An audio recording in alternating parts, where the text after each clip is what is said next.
আসসালামু আলাইকুম রাহমাতুল্লাহ। সম্মানিত মুসলিম উম্মাহ, আমরা সর্বপ্রথম সেই মহান আল্লাহ রাব্বুল আলামিনের শুকরিয়া আদায় করি যে মহান আল্লাহ রাব্বুল আলামিন আমাদেরকে সুস্থ শরীরে এ পর্যন্ত আল্লাহ রাব্বুল আলামিন আমাদেরকে তার ইবাদত করা দাসত্ব করার মতো তৌফিক দান করেছেন। এই জন্য আমরা শুকরিয়া স্বরূপ মহান আল্লাহ রাব্বুল আলামিনের শুকরিয়া আদায় করি। সকলে বলি আলহামদুলিল্লাহ। অতঃপর দরুদ ও সালাম বর্ষিত হোক সৈয়দুল মুরসালিন খাতামুন নবীন রহমাতাল্লিল আলামিনের উপর, যিনি হলেন ইহকাল এবং পরকাল দুই কালের শ্রেষ্ঠ নেতা এবং মানব। সেই রাসূলের উদ্দেশ্যে আমরা সংক্ষিপ্ত আকারে দুরূদ শরীফ পাঠ করেন এই সকলে বলি সাল্লাল্লাহু আলাইহি ওয়াসাল্লাম। সম্মানিত উপস্থিতি, আবু হুরাইরা রাদিয়াল্লাহু তাআলা আনহু হতে বর্ণিত, তিনি নবী করিম সাল্লাল্লাহু আলাইহি ওয়াসাল্লাম থেকে বর্ণনা করেন, নবী করিম সাল্লাল্লাহু আলাইহি ওয়াসাল্লাম ইরশাদ করেছেন যে দুই শ্রেণীর লোক জাহান্নামে রয়েছে যাদের এখনও আমি দেখিনি। অর্থাৎ যখন আমাকে মিরাজে গমন করে জাহান্নাম দেখানো হচ্ছিল, তখন আমি দুই শ্রেণীর লোককে দেখতে পেয়েছি। যেই দুই শ্রেণীর লোককে এখন আমার জীবদ্দশায় আমি পাইনি, আমার ওফাতের পর হয়তোবা এই দুই শ্রেণীর লোকের আবির্ভাব ঘটবে। এই দুই শ্রেণীর প্রথম শ্রেণী হলেন এমন এক সম্প্রদায় যারা গরু পরিচালনাকারী লাঠি, এমন লাঠি তাদের হাতে থাকবে এবং সেই লাঠি দ্বারা তারা মানুষদেরকে প্রহার করবে, মারবে। আমরা আজকাল যেটি দেখতেছি সমাজে অহরহ,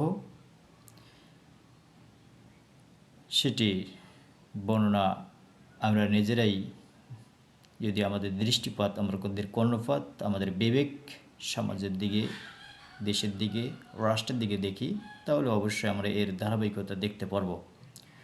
আল্লাহ রাসূল সাল্লাল্লাহু আলাইহি ওয়াসাল্লাম দ্বিতীয় শ্রেণীর লোক সম্পর্কে বলেছেন যে নগ্ন পোশাক পরিধানকারী নারী, যারা পুরুষদের নিজেদের প্রতি আকৃষ্ট করার জন্য তাদের নগ্নদেহ প্রদর্শন করবে এবং তারা নিজেরাও পুরুষদের প্রতি আকৃষ্ট হবে।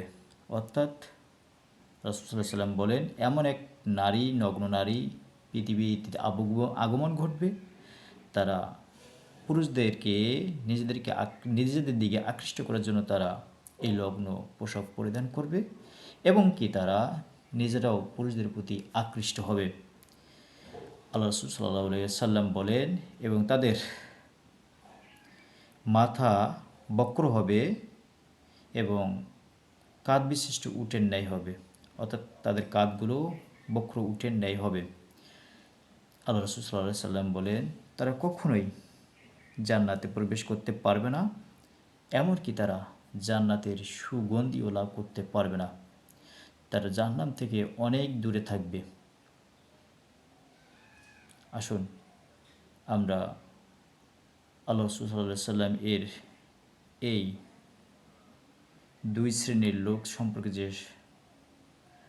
ভবিষ্যদ্বাণী করলেন, আল্লাহ রাব্বুল আলামিন আমাদেরকে এই দুই শ্রেণীর লোক থেকে হেফাজত করে। আল্লাহ রাব্বুল আলামিন আমাদেরকে তার আনুগত্য করার জন্য, তার দাসত্ব করার জন্য আল্লাহ রাব্বুল আলামিন আমাদেরকে নেককার মুমিন পুরুষ এবং নারী হিসেবে কবুল করে। আল্লাহ রাব্বুল আলামিন তার দাসত্ব করার জন্য, বন্দেগী করার জন্য আমাদের প্রত্যেককে হায়াতুত তাইয়্যিবা দান করুক এবং সেই সঙ্গে আল্লাহ রাব্বুল আলামিন আমাদেরকে জাহান্নাম থেকে রক্ষা করে জান্নাতের পথে পরিচালিত হওয়ার জন্য তৌফিক দান করুক। সকলে বলি আল্লাহুম্মা আমিন।